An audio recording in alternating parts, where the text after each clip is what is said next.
podcast that for next week? Well, yes, that's list? right. Yep. Why is that?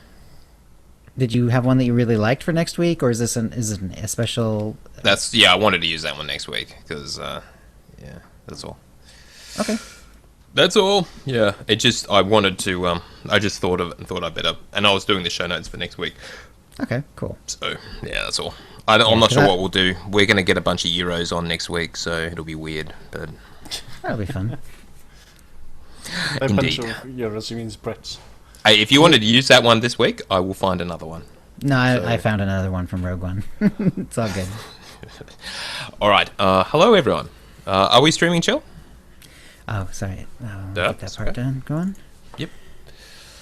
We're just waiting for our Twitch friends to join us. Mm-hmm. Of course, who's going to be watching? Come on. It's whatever the fuck time it is. Oh, I suppose you could watch it later. Anyway. So just pretend I didn't swear then. So this is kind of weird. It's late Chill's time, like after midnight. It's early evening my time. So no one has... I was just talking to Blay about this earlier. And Blacklock, he's in the UK, so it's like 8:30 a.m. his time. And for me, it's early evening. And no one's ever seen me tired. So, yeah. Yes, and I had a couple of glasses of wine earlier. That was probably not the smartest thing to do. All the tea in the world is not helping, yes. They'll be fine. What's worse that can happen?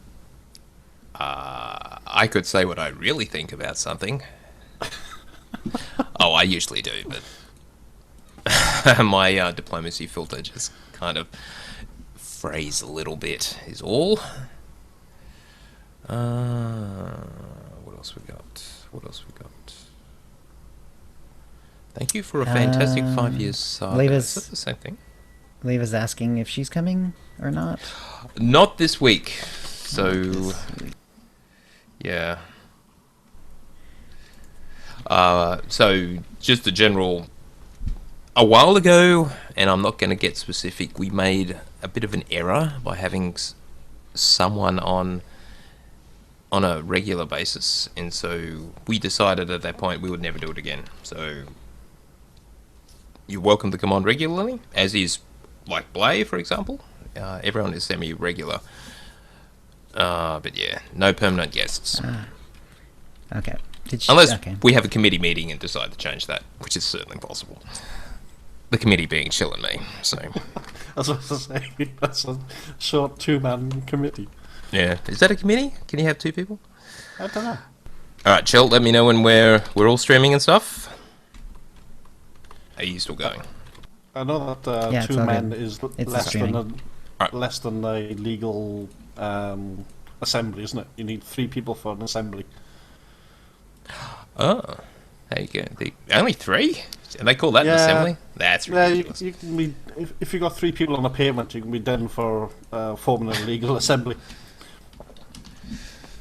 Oldu says some people have a committee with 1. I got to admit, our loot council, when we were doing that in... Was that our WoW rating group, Chill? When we had a loot council? We had a loot council back in... Yes, that was for a time. Yeah, and that loot council was me. So, yeah. Okay. Anyway, sorry, Chill. I think we're otherwise ready to roll. I've got picked out winners and everything, so we can get going whenever you're ready. Blay, are you recording, please? Yes, I am. Chill? I am recording. I'm ready as well. Oh, actually, let me just quickly save that. Like I say, if the cats get too noisy in the background, let me know and I'll shut them in the kitchen. Oh, you can't do that. I used to put Blay in the kitchen all the time when I used to stream. Well, you know, they're cats. Try doing that with your kid. Yeah, that's true. Well, you can technically, but it's not a good idea. Alright, let's do it. Okay, going in 5. Hi, and welcome to the OotiniCast, the podcast that is built on hope. This is episode 293, being recorded on Thursday, December 22nd, 2016. I'm your host, Chill, with our producer and co-host, Tio. Hi, Tio. Hey, guys. And our guest today is Blay. So, Blay, how you been? What you been up to? I'm good, how are you? Very good, thanks. Well, for the first time since I've been on, well, since the last time certainly, and for the times before that, I can actually talk about what I've been doing. Because previous to that, I was part of the testing group. So as a result, I was having to come on the show, you'd ask what have I been doing, and I'd just go, well, not a lot. I can't tell you. Yeah, I can't really tell you. But at least now I can actually tell you what I've been doing. So basically, it's been a lot of the Quartet story. I've really, really enjoyed it. Managed to get through it now on 2 characters. Probably going to go for a 3rd. I know that's a bit strange for a lot of people. A lot of people are just doing it just on the 1 character and then getting on and starting grinding the the command points. But I like seeing the variety. I like seeing the different options of let's keep this person alive or maybe not alive, or let's get this person back or maybe not get this person back, without going into any spoilers as to who you can and who you can't kill and get back. and I like seeing the different options, because you do get some variety between some of the classes, a little bit with just the odd sort of phrasing, the odd words, and I quite enjoy that. So I've been doing a lot of that in the last couple of weeks. I've also been doing crafting, so I've now got all my gatherers and all my crafters all up to the new 600. I was really disappointed when I found out there's no new title, because that's that's the thing I really want. It's not like I do a lot of crafting. I get all my crafters up to 600, and then I just build stims and augments and MK kits. For yourself, or do you actually sell them on the GTN? Generally for myself. Yeah, that's pretty much what I do too. It's terrible.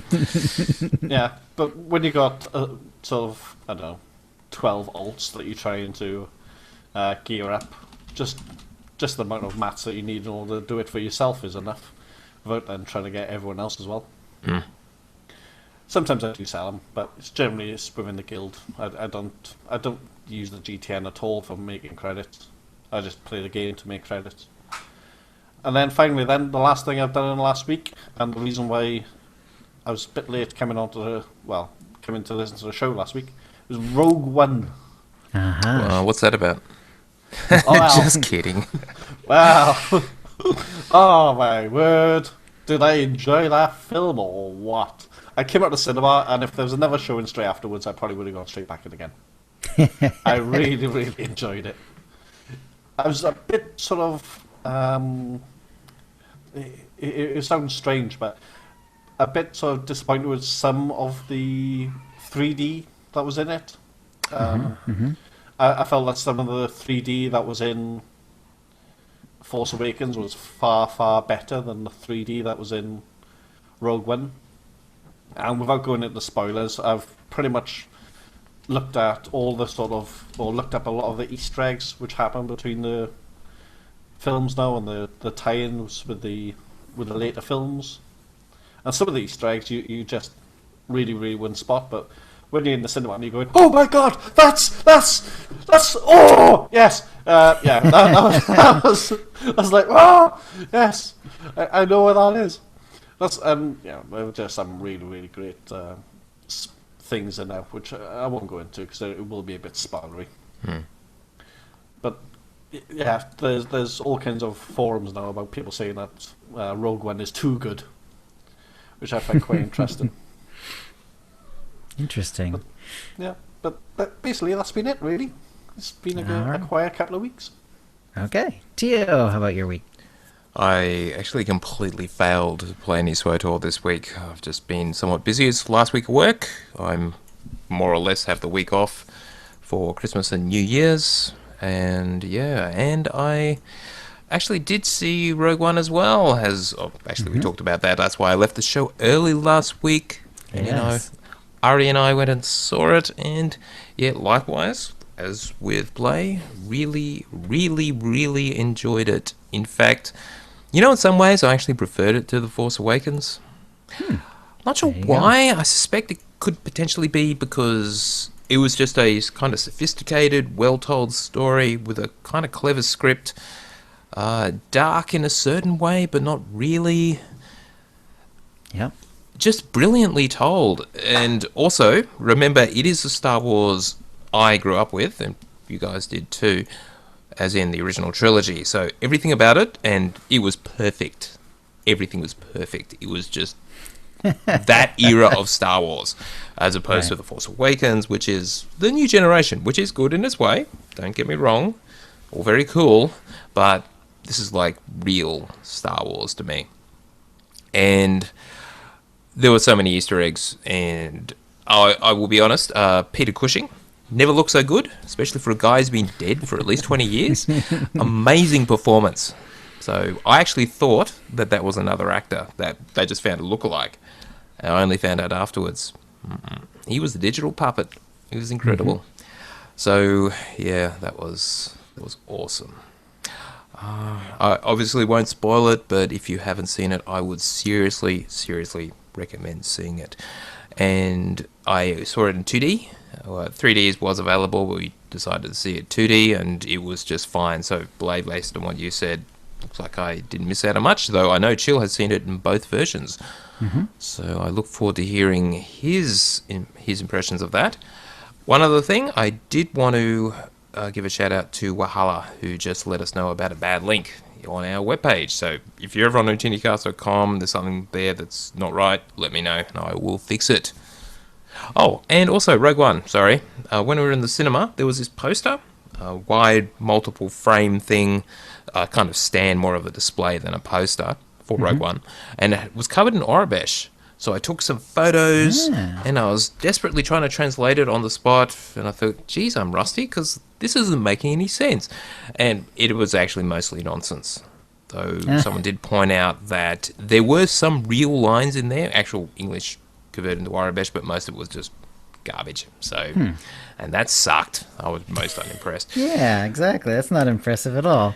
No. They could have, yeah. Yeah, exactly. I mean, look what they did with Lord of the Rings, you know? It's like every little bit of actual writing in all those movies are very, very authentic. Yeah.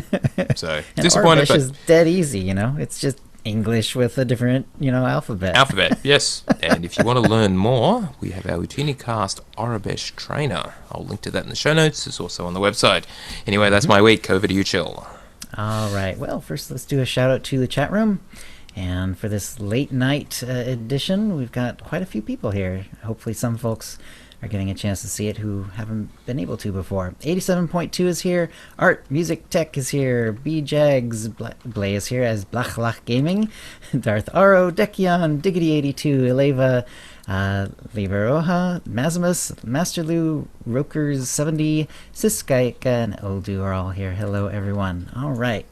I did see Rogue One. I've seen it twice now. I saw it once in our local high-quality theater chain called Cinetopia. That was 2D, and later at a Regal Cinemas in 3D. And at the 3D, they use the polarized light method. There are different, kinds of 3D out there. This is the one where the glasses look almost normal. You almost can't tell, but they're actually polarized two different directions, and then that's how they get the 3D effect. With this method, some of the nice things is that the 3D doesn't alter like the coloration, for instance. You do lose a little bit of resolution because what's happening is essentially half the lines both ways are being used for the effect rather than for improving the resolution. So you lose a little bit of resolution. Still looked fine, but that's how you gain the 3D effect. And how do I feel about the 3D effect? I wouldn't call it necessary. I would say, go ahead and watch it 2D. The 3D is kind of fun in some of the action scenes, so with the walkers or the spaceships, stuff like that. I thought it was a lot of fun. Something that I noticed when I was watching the 3D version that I didn't notice in the 2D version is that they are using a very narrow depth of field in the cinematography, which means that only the things that they want to focus on are actually in focus, and everything else is out of focus. And in the 2D version, you don't notice it so much because your eye naturally just goes to whatever's in focus, and that's kind of one of the tricks that the director and the editors use to sort of, help you watch the movie, essentially. In the 3D, it was a little more distracting because there's all these things in the foreground that are completely out of focus, and yet they're close to you. So your eye Right. wants to go and like look at it and pull it into focus, but there's no way for your eyes to do that because the information's not there. So it was a little bit of an odd choice for how to do the cinematography if you're going to have a 3D version. That's what I think. But like I say, for the walkers, for the spaceships, for a lot of the action scenes, actually, it was a lot of fun. So yeah, so there you go. Okay. I would say, consider it, but I wouldn't consider it necessary for sure. Sure. All right. Okay. Thanks. Oh, and also I've just about finished the Audible version of the novelization of Rogue One, and that's quite good. Yeah, not a ton of extra details that weren't in the movie. Just the sort of things where they sort of dance around, the scenes. Essentially, one of the things that I did like that's in the novelization is there's a sort of back and forth series of memos from the creation of the Death Star that you would only be hinted at in the plot of the actual movie, but you kind of get to see like what actually happened, which is kind of cool. So no spoilers. That's where I'll leave that. But yeah. So in the game, go ahead. Sorry, is the novelization based on the new ending or the original ending? I don't know. It seems I'm not quite to the end of novelization for one thing. Okay. Yeah, and I mean, hopefully, I would be able to tell if it differed greatly from from the movie that I've now seen twice. I assume that they probably did alter it too, but we'll see. Yeah. Okay. Have you guys seen this is Rockers70 is asking, have you guys brought any of the new toy lines for Rogue One? You used to collect them but wasn't sure. The quality for the mid-size figures looks pretty good. Got to say, I haven't seen any in toy shops. Just haven't paid attention. It's not something that I actually pay attention to. Sorry. Yeah. I've got kids, so I don't buy the toys. But the one thing I would buy would be the Lego. Yes. Yes, I haven't bought any of the Lego. I did have a Right. good look at the U-wing in the Lego store the other day. Looks pretty good. It's a fair sized model, but it's got less than 1,500 pieces, so I wouldn't build it. Yeah. Yeah. Oh, Master Lou mentions the third book in the Aftermath. That's the Chuck What's-It novel.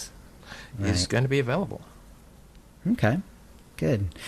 I liked the second one better than the first one, so I'm hoping I have good hopes. Second for one the being third. Life Debt. Yes, Life Yeah. Debt. Mm-hmm. There was some good stuff. Yeah, about Kashyyyk I've only and read the so first on. so far. Right. Yep. And so, one other thing about Rogue One, I in the original one, the 2D one, because of the higher resolution and so on, I got a little Uncanny Valley stuff about Tarkin and like Leia at the end and stuff. It was a little on the dull side for me. And the funny thing is, the 3D version, because it was just slightly less crisp, it actually took away some of that creepiness for me, and it kind of let me enjoy those scenes a little bit Actually, more. Tarkin did look weird. There was just something freaky about him, and that's why I thought it was an actor, but they'd done something really strange with his makeup. Yeah, makes more sense now. Yeah. All right. In game, I got my Harley Quinn themed character Chili Quinn up to level 70 and finished Kotfi. She's also maxed out Dark 5. I put a couple of pictures in the show notes. I'm having lots of fun on her. And apparently Merc really is a strong PvP spec, because I did feel pretty decent in the war zones, even though the gear is, right after you ding level 70 type gear. And I haven't gotten any great gear from the CXP boxes at all. And I think she looks awesome with the creepy emote, so I put one of those in there. And then, so good stuff. All right. That will bring us to the tip of the week. We've got 3 tips this week, and Tio, why don't you start us off? Sorry, I was just looking. Apparently we're streaming episode 294. I must have clicked on the wrong link, so sorry, guys. If you start up, if you're on OotiniCast.com/live, actually go to youtube.com/OotiniCast and you'll find the actual real thing. Sorry. Okay. Alright. So I'll have to fix all that up. All right, our first tip is from Char-El, regular correspondent to OotiniCast. He says, hello there. Belated congratulations on 5 years of enduring excellence. I found your interview with SWTOR's Dream Stream team very insightful. Cool. My tip is a guide I created to gain maximum influence from a SWTOR character's first companion in either the Black Talon flashpoint on the Empire side or the Essalus flashpoint for Republic characters. The one important caveat for this guide is that it is only applicable to pre-Kotfi toons. It does not work for toons that have started Kotfi and had their original companions removed, even if they were restored later. That's interesting. So he provides a Reddit link to the actual guide. He continues, one addendum to this, there were a couple of people who responded to my thread saying that influence can still be gained on first companions who have not yet been utilised in post-Kotfi content, specifically Kenval, Mako and Koso Riggs. I do not have any characters in a position test and verify if this is true, but felt it merited mentioning to Jarl. I do know I couldn't gain influence for T7 and Eric Jorgen and Essalus on my post-Kotfi toons, so that is why I assumed it applied to all companions. It appears my assumption was incorrect. So in other words, your mileage may vary. For some companions it will work, and for some apparently it won't. Right. That's a great tip, actually. Yeah. And I assume that it would not work for any like strictly Kotfi characters like Zoom or Shea Vizsla or whatever. Yeah, almost certain. No, you would actually have to have the conversation options in Essalus and Black Talon, which means pre-existing first companions, I'm guessing. Okay, sounds good. All right, second tip is from Jace of the Ebonhawk. This is probably going to be one of those tips where half or more of the listeners go, duh, everyone's always known that. To send companions out crafting, I've always double-clicked on the mission. I fumbled a right-click tonight, and it turns out you can just single right-click as an alternative to double left-clicking. So there, hopefully I've saved someone a millisecond. You know what? I've played the game for 5 years, and I didn't know that. Yeah, I'm pretty sure I double-click too. They actually send them out. Yeah. Or click the button. The funny thing is, I'm pretty sure this has been a tip like years ago, but we've had a lot of tips over the last 5 years. Let's be honest. Yeah. All right, our last tip is from Stuart. New listener here, but I'm thoroughly enjoying your cast. Thank you, mate. You might already know this, but if you do manage to get a snow-covered parcel from throwing a snowball at random people, you also get 20 command points. That's for command XP. Yep. Of course, I will need to throw about a bazillion snowballs to get to the next CP level, but hey. Now, Stuart did later write in and say, when he listened to our latest show, he realised that we mentioned this like several times. But I thought I'd include it anyway as a reminder. Whenever you actually get a parcel from throwing the snowballs in the Life Day event, you will get 20 CXP. So, yep. Cool. Yeah, and you even get the 23 if your side happens to be dominating at that moment. As in your light side. Yeah, and one other thing is that they have now updated it. You can cast it on anyone, but if they already have the buff, it won't work right. So my favorite thing to do is to do it on my own companion, because you can right-click on their buff to remove it, which you can't do with other people, and that way they're always clean, and you just de-click them, get them cleaned off, and you just throw another snowball. Is there still a minimum range? There is, but if you just kind of wiggle back and forth, you can usually get it to work. Yeah. Yes, I remember running around I think it was my starship, or the hangar back before we had strongholds, with my companion, just keeping the companions running behind you and to keep them just out of range, so you could just, that's how I got the special snowflake achievement, by finally getting, what is it, 100 parcels? I think so. More than that or something. Well, whatever. That was a while ago. Right. And throwing snowballs is is an action that you can do while you're stunned. So if an enemy has stunned you, you can go ahead and throw a snowball at them, and maybe you'll get lucky and get 20 CP out of it. Does it work if you throw it against the companions that that you can place within your stronghold? So yes. If you remember, our young friend Alex did that. He set up his stronghold. He told us about this, must have been last year. That's exactly what he does. And then That's awesome. By the time you come back to the first one, the buff is worn off, and it's all good. And do you get parcels throughout the entire year, or do you only get parcels during the event?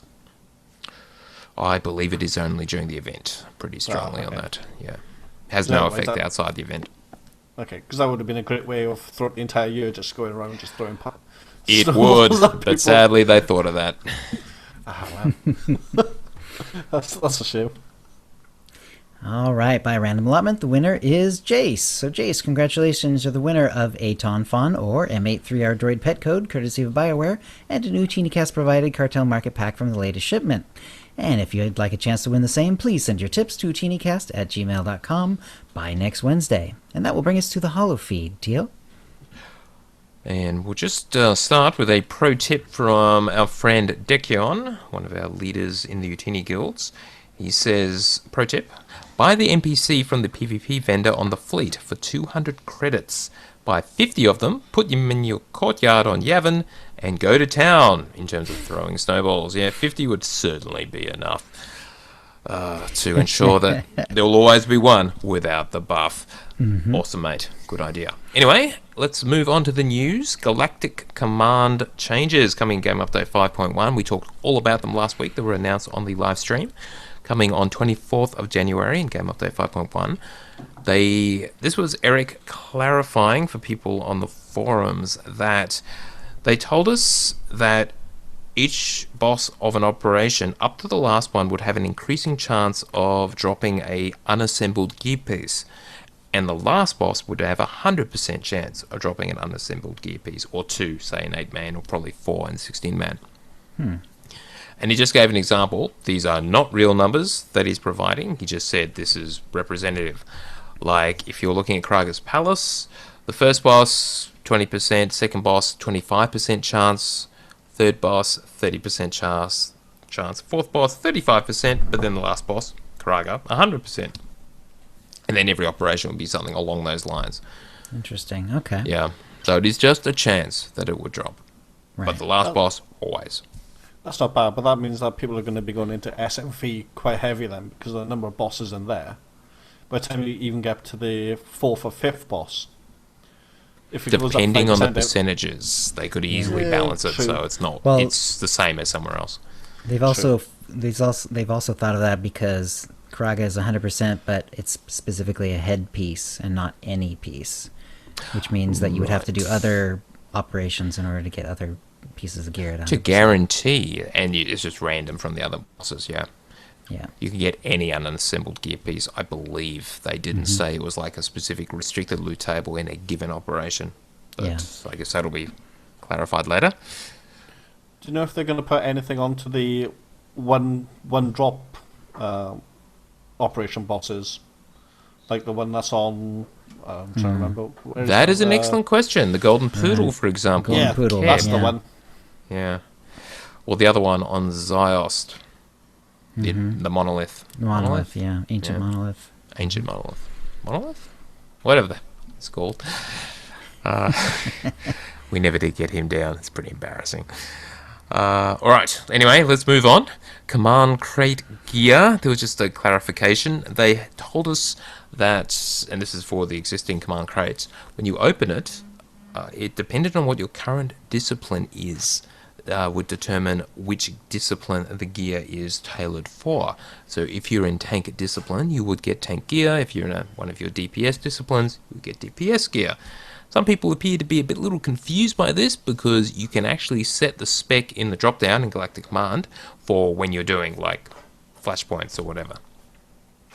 That has no effect. To actually control what comes out of the crates, it's the discipline that you have currently specialized in.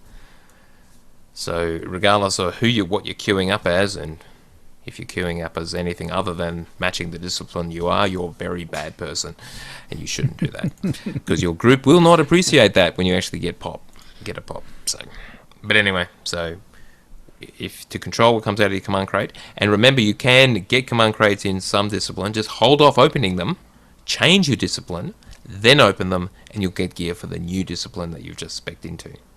Right. Simple as that. Alright, next, a bit of news on Ranked PvP Season 7. That was the one that concluded with the Game Update 5.0. The people who got in the top 96, that is the top of all the various advanced classes on each faction. Well, apparently they haven't really published the list because I found the people who were in the top 96, a bunch of them were dirty cheaters. As in people who are doing win trading or even hacking, and so they're having their titles removed and other terms of service violations stuff enacted upon them. You know, the 24-hour plus ban or suspension or permanent ban, which is probably most appropriate, but whatever. So they will actually work it out, and this will be finalised by Game Update 5.1 once all the dirty cheaters have been eliminated. Yes, and needless to say, they will not be in the top 96. So, yes. Now, finally, sort of in the news, is SWTOR's 5th anniversary actually came and went in the last week. That would have been, I believe, officially it was December 20th, which was when the game launched, back literally 5 years ago, so almost to the day. And what they did for that was they published a blog by Ben Irving, who is a producer. He's part of the Dream Stream team, a fairly regular, making a regular appearance on the live streams. And I'll link to it, of course. He doesn't actually say too much specific, but it is just a bit of interesting insight into the background of the game. Anything you guys want to call out of that? Not really. Yeah. I thought have we talked about the collage thing that they did for the 5 years? Yeah, I was going to say that too. The collage is really cool. Feel free to bring it up. Yeah, because I thought that was really, really great, and I was actually quite surprised by how many people who I've never actually gamed with who have actually just spotted my tune well before I did. Oh, wow. Like pointed out to me, "Oh, that's Lee." It's like, well, they found me, and they haven't found me yet. But I thought that the picture and how they did it was really, really good. I thought they could have vetted some of the pictures a little bit better, because there was some of them that would definitely weren't to spec, such as, well, I never knew that Captain America was part of the game. I'm still looking for that particular armor set. Right. But yeah, I thought it was great. And the other thing which I quite liked from the 5 year was the deco that we all got if you've been a sub for 5 years and never dropped your sub. Indeed, I actually got mine out of the mail just today, actually, just to have a quick look. I haven't actually put in my stronghold yet. What's it like? It's alright. It was a surprise. It was something I wasn't actually expecting. And it's quite nice to have something which you can only get by being a sub for 5 years and not dropping. Yes. It's not the biggest statue out there, but it's very distinctive. It's more metallic than it is like stone, like most of the other sort of statues are out there. And of course, it has the Alliance, the Alliance symbol prominently on it, which is kind of cool. And then there's the. I'm hoping that the Jawa balloon will help me get the achievement, the PvP achievement, because I've long since had the one where you kill other people while you have the buff on. The problem is getting the kill of people who have the buff on them. I've been stuck on that one for a long time because people don't usually put the buff on. Right. I believe it was recently mentioned that the new Jawa wasn't actually working for one of the achievements. So we'll may want to just wait until that was confirmed before you spend too much time doing that. I guess you see pretty quickly. If it ticks up, it ticks up. Yeah, and there's not much I can do about it anyway. Indeed. And and on stream, the Senya Hollow statue, people were basically saying it looks like Senya the pole dancing statue. So they're having fun with that. Pole dancing? Yes, well, I suppose she is, isn't she? She's holding a saber staff in front of her. All right, so let's just elaborate a little. This is for the whole SWTOR 5 thing. They are selling a bunch of items in-game, and they're all for nothing, 0 credits. And you will find this vendor in the Strongholds and Crew section of the fleet, and I should reference Dolphy's guide to the 5-year anniversary and Life Day, which I'll just talk through here.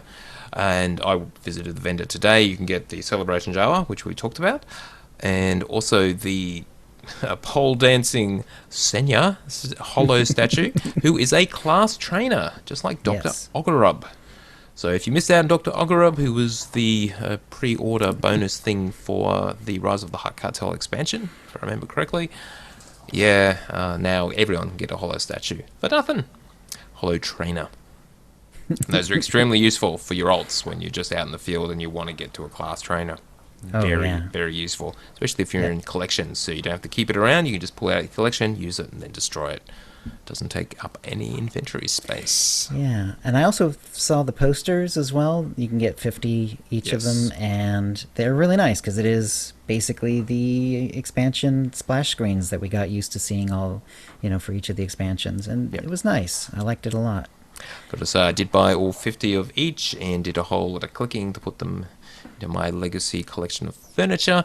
And just a reminder, of course, they are your collection of stuff for your stronghold is legacy wide, so you just need to buy it once. Yeah. Just buy the 50, and it's so quick to add them just because there's no cooldown when you right click on furniture. You can just click as fast as you possibly can. Yeah. Yeah, so very nice. Yeah, as long as you don't have epilepsy, because there is that flash that happens every single time. It's an awesome effect. I quite enjoyed it myself. Yeah, and this is a great time for decorations because you can get those 2 strongholds for 5 credits each and see if you like doing it and enjoy, messing around with it. Because certainly it's easy enough to get decorations, and it can be fun to just muck about with it and throw things up on the wall.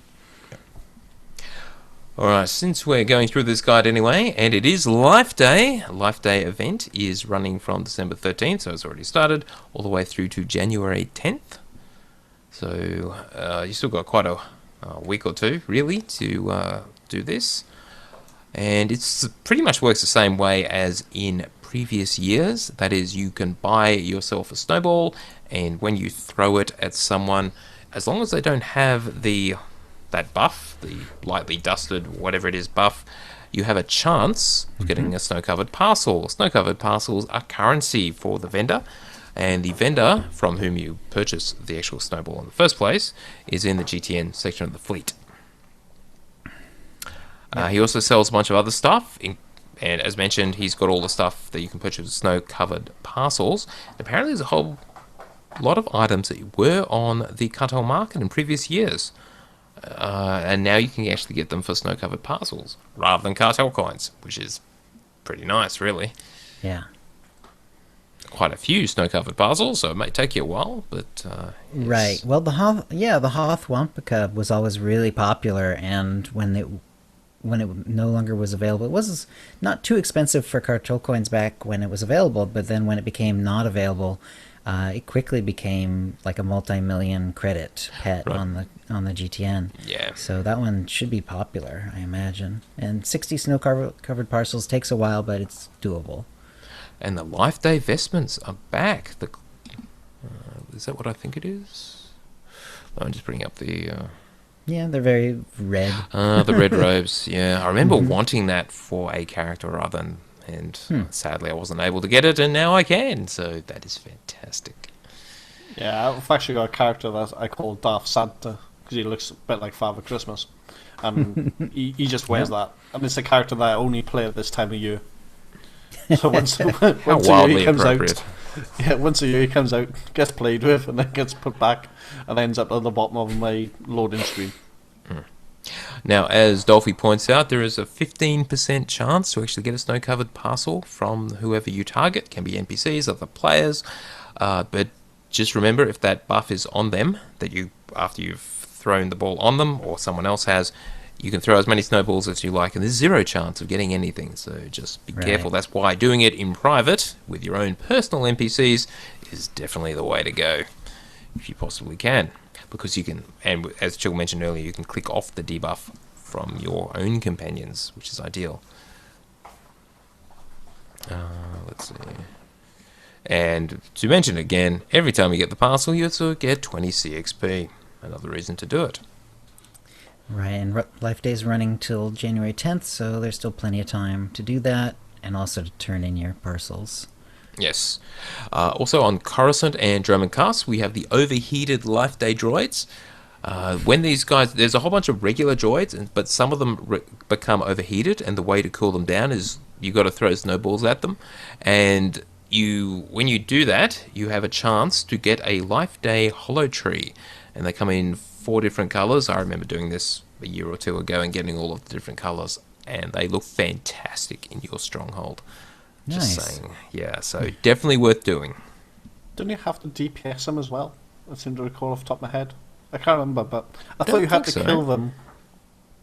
Was it just through? Okay, maybe it's just through a parcel, but I Yeah, thought don't some attack of them. attack Don't him. attack them. That's bad. Okay. Maybe I'm Now- just doing it wrong then. Now, when you throw the snowball, it puts the usual buff on them, but if multiple people are throwing at the same droid, their buff will overwrite yours, which means you can throw it again. So it's actually advantageous. If a lot of people are pelting the same overheated droid, join in the fun, because you'll all help each other get a chance to actually get the deco, and you actually do Okay. get parcels off them as well. So they stay around for about 5 minutes and then respawn every around 4 minutes, as either the normal or the overheated. So after 5 minutes, they will despawn. Cool. So anyway, that's on Coruscant or OotiniCast in the main area, and the colours are blue, green, gold, pink, and red.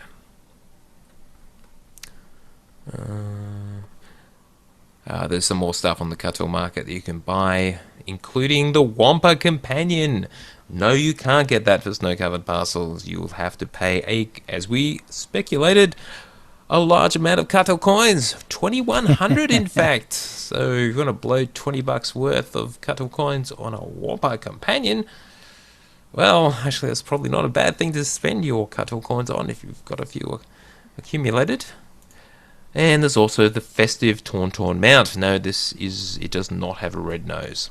So there was that rumor ages ago and it was actually data mined, a red-nosed Tauntaun, and everyone went nuts because really, that's not Star Wars. But anyway, now we have a festive Tauntaun. So it's just got There we go. festive riding gear, but it itself is not too silly.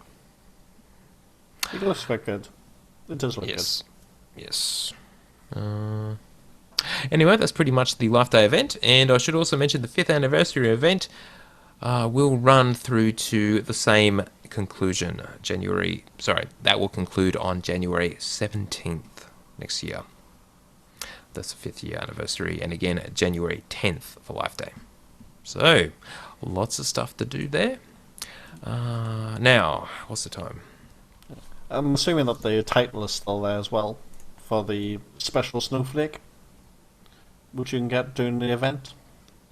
I believe so, yes. And yes, that is one of my favourite titles, which I wear on my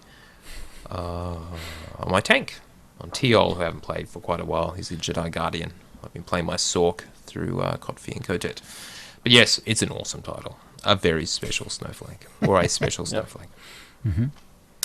All right, now what I think we'll do, given it is, we've been going for about 40 minutes, why don't we do the feedback and then call it good so Jill can go to bed.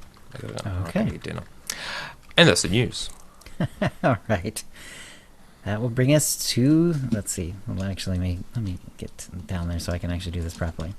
That will bring us to the Force Feedback, where we read out your tweets and emails. And Dickion writes in, after 6 years of grinding, Fiona has finally gotten a full set of doctorate set bonus gear. And there she is with her doctorate in hand and her mortarboard and the whole thing. Very nice. Congratulations, Fee. Well done. That's a long time. Congrats, Fee. Very good. Let's see. Jake writes in, one must always consider the appropriate attire for every occasion. Hashtag Rogue One. And then, hey, he's got a new Teeny Knights shirt. Very cool. Indeed. And you can still get your own from, and I'll link it in the show notes, so it is on OotiniCast.com. You can get both an Ootini Knights and an Ootini Rage t-shirt. Or actually, I think they sell various shirts with the logos on them, done by our good friend Adam Shumpert, an artist of great skill. Yes, indeed. All right. Tinderheart Pirate writes in, hi, did you notice that the weapon tunings can't be unlocked in collection for all alts? Is this strange but normal or a bug? Sadly, it's not a bug. It's just the way it is. Weapon tunings are effectively consumables. Yeah. When you obtain one, you apply it to a weapon, and you're done. You can't reuse it. You can't put it in collections so other characters can use it or put it on a new weapon. Mm-hmm. They're rather but like dyes in that sense. Exactly. You need can to put it think of onto them- a legacy weapon, of course, so you can send it to an alt, but it's a one-off. You need to think of them as being a piece of armor or a hilt or a mod, because it's effectively the same thing. Yeah. That's certainly one of the reasons why they are very expensive. So, in fact, let's see. I need to thank Falston, who sent weapon tuning to me for Chill Venom to be used, because it was like the toxic weapon tuning. So, appreciate that. So, thank you. Oh, Suki, you just brought up you can pull the tunings out of a weapon. Are they bound to you at that point, gentlemen? No, you can still put them into... Well, they're bound to you, yes, but Yeah, they're still okay. able to put them into a legacy Right. weapon and transfer them And around. send them to an alt. There you go. Actually, I think I did know So, that. better but than it a was long die in time that ago. case. Yeah. Mm-hmm. Yeah, Better so than a die-in for that. Yes. Yeah, that's what I mean by you got to think of them as being a hilt or a mod or an enhancement, because they work the same way. Excellent. Thank you, guys. Because, yeah. Good. I Okay. don't think I've ever had a weapon tuning, to be honest. Yeah. I bought the festive one because I had a few coins left, so I haven't put it on anything yet. But All right, cool. Yeah, I saw the little video for that. It's a little vague as to what it looks like. I mean, it's just kind of lights and sparkles a little bit, but it looks nice. All right, Sean wrote in, just listen to this week's Utini. Not sure if anyone answered this, but that item preview has been in the game for a very long time. I remember hearing about that item preview a few years ago. I thought it was more of a more specific preview. So you could actually preview items inside a crate. I thought that was the point. I meant to go back and check this myself. This is the special one, yeah. Yeah, there was more to it than the existing preview. Okay. More research is needed. And Libra Roja, whom I've been playing quite a bit with the last few weeks, wrote in, thanks for the cartel pack last week. I was quite surprised and have gotten some good stuff from it. I would have thought that by now BioWare would have been able to fix at least the invisible bug by now, but here I am on my speeder playing a sorcerer, and yet I'm a ghost. Very nice. Yes, there's a speeder just hanging there. I was leveling my sorcerer up, and the bug struck again. This time I couldn't attack the womp rats at all, so I died just after I took the screen cap. Oh dear. And poor Well, you just Alan- see the companion. Yeah, now Andronicus is just getting attacked. And apparently I'm a ghost rider as well. And then there's yet another speeder without a pilot. Yeah, I'm not sure what's causing that. I know that at least one of the computers she has that she plays on is like on the slower side. It's an older computer, so it's possible that they've now sort of tuned the game a little bit beyond some of the older specs, like from how the game used to be able to be played properly. Right. So I'm I wondering haven't if seen that's that. happening. I haven't seen that bug yet. I haven't had a problem with any of my mounts. Yeah. All right. Hawk wrote in, here's a gem I discovered on YouTube. It's quite long, but it is every Jedi Knight story content in the game so far without all the prolonged travel or combat. In other words, all the cutscenes. As far as I'm concerned, this is the canon of SWTOR from the Jedi Knight perspective. And then there's Episode 1, 2, Shadow of Revan, Episode 3, Knights of the Fallen Empire, 4, Knights of the Eternal Throne. I'm seeing a Sith side too, but I haven't watched that all yet. This is a good start. I don't know. There's a lot of conversation options there. You can't possibly see them all in any given playthrough. So, This is and true. is that any fun? Just watching it like a movie?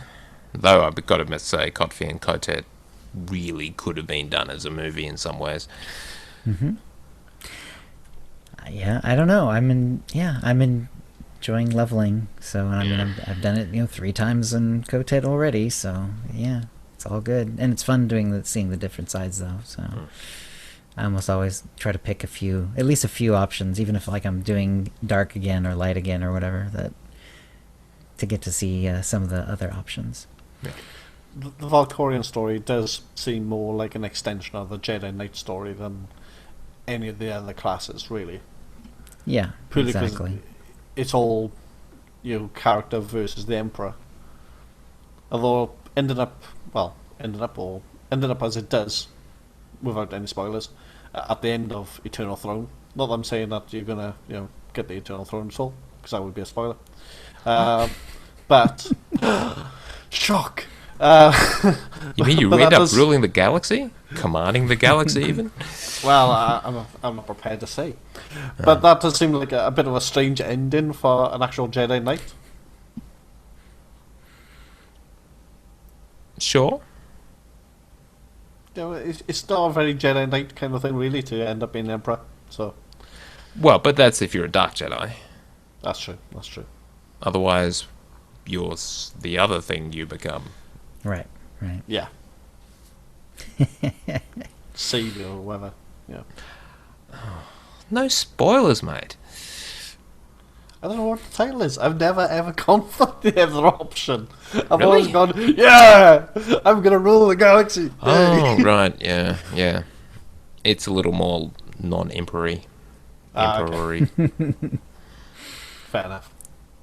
All right. And Johnny, Born to Eat Bacon, writes in, "This makes me so happy inside, I won't say why, and I can pelt them with snowballs too." And it's, he's put his companions in his stronghold, and it's As Scorpio, holograms, yep. Koth, and Senya holograms, yes. Why does that... and he won't tell us why that makes him happy inside. Yes, I think he has a grudge against these characters, let's put it that way. Ah. Now we can pelt them with snowballs. Yep. Nice. Yep. And he says, "What's worse than stationing an annoying crew member on the patio in the rain? Pelting him with snowballs while he's there." And then there's another one. Yeah, it's Quinn, and yes, he does Malachi qualify Quinn. as annoying. Yeah. Traitorous bastard.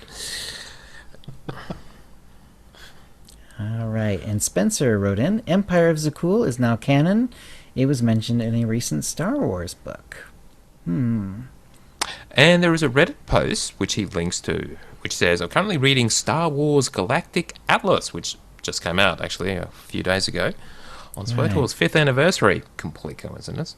And what surprised me is that the mysterious Empire of Zakul is mentioned there as an organization that comes from the unknown regions. It doesn't mean the events of SWTOR, Kotfi, and or Kotet are canon, but it's nice to see that Lucasfilm is willing to give us at least some references to make some of the essential lore from SWTOR canon. And SWTOR is now Legends officially, so, well, sort of. Yeah, I guess. They just kept it ambiguous because it was so long ago. Right. Though, they did sort of reference... Oh, God, what's the name of the planet? That was mentioned in Revan.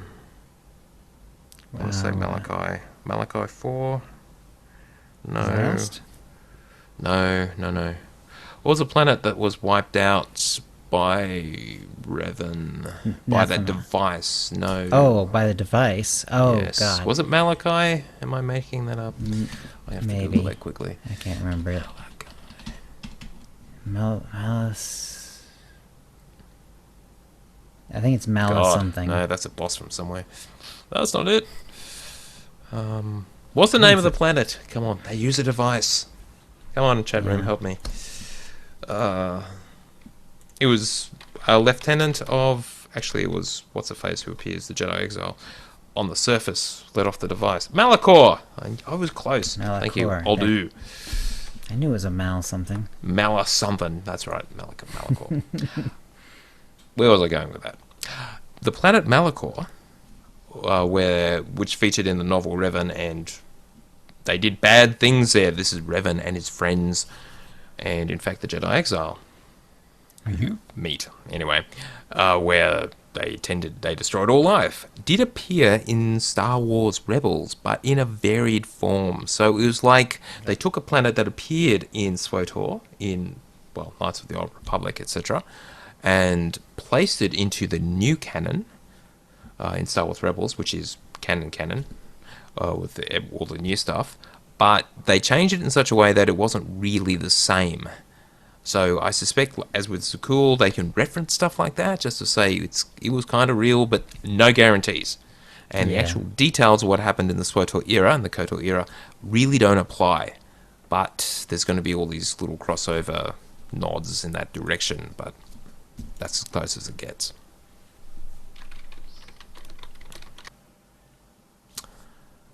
Oh, my poor aging memory. I knew I was close. Malachor 4. Right. 4. Whatever. Okay. Do you want me to just go to the next bit then? Bluey wrote in, found your podcast by pure chance yesterday, loving the show, and getting up to date has carried me through 2 and a bit of my 12-hour shifts. Oh, okay. So in other words, a little over 2 of his 12-hour shifts. Those are some long shifts. You have me eager to jump back into SWTOR after a few months away. Excellent. Thanks, that's what we like to hear. All the merrier. And Devidar writes, greetings. I have my first character to end game in SWTOR, but now I find myself a bit lost on what to do. I don't need him kitted out in the best gear, but I would still like to improve him, even if it's a tier or 2 below what endgame raiders, operators might have. Is there a reasonable way to solo and gain command XP? Yes. Heroics are good, and PvP is good, and flashpoints are fine. Doing the chapters in probably veteran, I don't think it's bad. From what I've heard, it's not the best way. No, if you chapters really are a little slow. If you want to get some decent gear, if you do get some decent gear, then doing it in Master when that comes out Uprisings might be okay. Uprisings, of course, if you want to just hop into those, if you don't mind grouping, but that's not solo play. Right.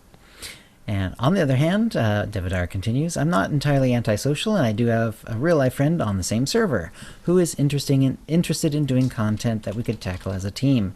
Say both of our characters and 2 companions acting as healers. Is there a type of content we could take on? Well, I mean, assuming you just want it to be the 2 of you, that kind of pushes you out of flashpoints, really, and the uprisings. But you could story do mode to be heroics. okay, I suspect. Yeah, the weird thing is, one thing Liberohan and I noticed or found out is from the Control G, the actual new interface for this thing. Yep. If you do flashpoints and you click on story, it will only queue you up for solo story. So if you're in a group, the other person will not be grouped. Will not come in with you. Oh, well, that sucks. Yes. Just saying. Yeah, it's bizarre. Yeah, that sounds like an omission of some kind. There should be a solo or group option there somewhere. Or right, detect if you're in a group. Or detect if you're in a group. Yeah. Yeah, so that was a little bizarre. Maybe there's a way to get around that by doing it by going to the actual regular entrance and starting it the old-fashioned way. But yeah. But you could do heroics, certainly, and that's actually quite a reasonable way to gain CXP. You end up killing quite a few different mobs with champs and golds, and then you get 20 for the missions, 20 for any bonuses you complete, and then on a lot of planets there is basically when you choose that as an option, it will basically give you a daily that you can, if you do enough of them, then you'll get a huge chunk of them. It's like, a couple hundred points. So. Right, and just remember you can pick up all of the heroics from the terminal on Odessen, and they all now have the teleport to heroic option, so you can just teleport straight to where you need to go. But if you want that daily, do it off of the Control G and just select it from the heroics section. Right, and in case the question gets asked, endgame gear does help give a more solo player something to work towards and keep my subscription going. I hope this doesn't sound like a complaint. I'm just trying to find the right path to go forward. Any advice you can give would be appreciated. Alright, so hopefully that will help, Devidar. I would say, with the 2 of you, most likely you'll find that heroics are probably the best way to gain CXP and while you're playing with one other person. So. Right. You could muck about with flashpoints, certainly, but like I say, you're going to probably find that you're going to have to go to the actual Flashpoint entrance and group it up that way. And it might be a little awkward, but it should work. Yeah. Our friend Liba Aroha was saying that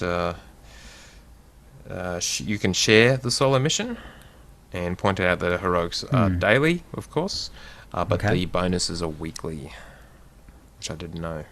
Mm-hmm. There are 3 flashpoints that you can do as a solo, I think, still, without actually leaving fleet as well, so those 3 should be quite quick. Just go down and just do the ones for the Shadow Revan. Yeah, good call. And then, yeah, they're quite enjoyable, those 3 as well. Okay, David wrote in, ironically, I was listening to the show just now in a ranked PvP match when the segment about the new gearing options was being discussed. I felt the need to comment after Leva's ranking against PvP. Rant. I was on... Right, okay. It says rank, so I know. I was trying to figure out that. Rant against PvP. I was on the Jungma server, but have moved to Ebon Hawk because PvP wasn't much of an option on a dead server. I waited a while to get into the ranked PvP match. That was when I heard a word spoken about PvP players. I guess up until this point, I never considered myself a PvP player as opposed to an operations player. I just considered myself a SWTOR player. Since the new command system dropped, I did my first operation and really enjoyed it. But I often play without the benefit of a large social network of friends or with the benefit of a large guild. PvP allows me to be social and still enjoy the game. I wish I had the opportunity to team up with many friends and do operations, but that has not been my experience. I suppose what I'm trying to say is that I found her comments arrogant, unnecessary, and divisive, in that they promoted a clear us versus them when I think it's better to encourage the enjoyment of all aspects of the game. The new command system has helped me to do operations, so I approve of how BioWare is moving the game. I hope they don't ruin this trend by listening to the hate speech issued from those who would restore the us versus them, PvP players versus operations players environment of the game. Still love the show, though. Well, fair enough. Though, was she really pushing... Well, she was pretty harsh on PvP, but she made it clear she was speaking from the point of view of an operations player, and so that is definitely a point of view, but we just got to remember there are people, and we know a lot of them, who just love PvP, and that's what they do. So keeping both sides, well, just keeping everyone happy, no matter what you want to do in the game, is what the developers should be doing, and is what they seem to be doing. So no, I don't think they'll listen to the hate speech. They know what people are actually doing with their time, and we'll accommodate them. Yeah. I'll assume for the moment that David is one of the good top 96% of people playing ranked, and not one of the cheaters, because he sounds like a fair and decent person. I understand the argument about why should one group of people be able to level up far faster than another group of people.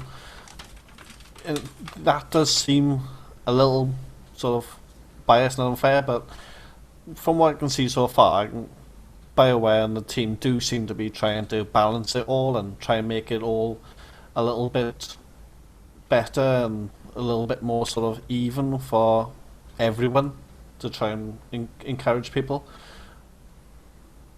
You know, I'm already seeing them doing things like making changes. Well, actually, what they seem to be doing more often at the moment is nerfing anything where you can actually go in and gain a massive advantage by just doing one thing over and over and getting a disproportionate amount of CXP. Sure. And I'm sure at some point that, you know, if they feel that it is too advantageous to do PvP only rather than ops, they'll balance it again, and you know they'll either nerf one or bolster the other.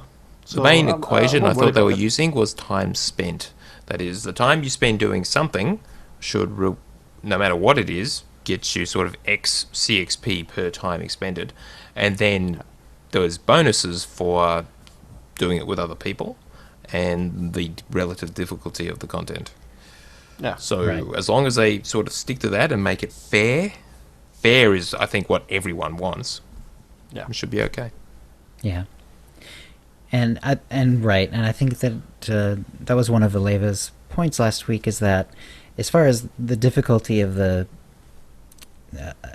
of operations versus PvP, and just the fact that with PvP you're basically going to get roughly the same amount of CXP each time, because you're going to get your medals for the most part. You're going to max out on that, and even a loss is going to give you a good amount of CXP, whereas in Operation you have to get down the boss. That's still the way they have it set up. It's not based on the amount of time that you go in and beat your head against the boss. It's whether you take the boss down or not. Right.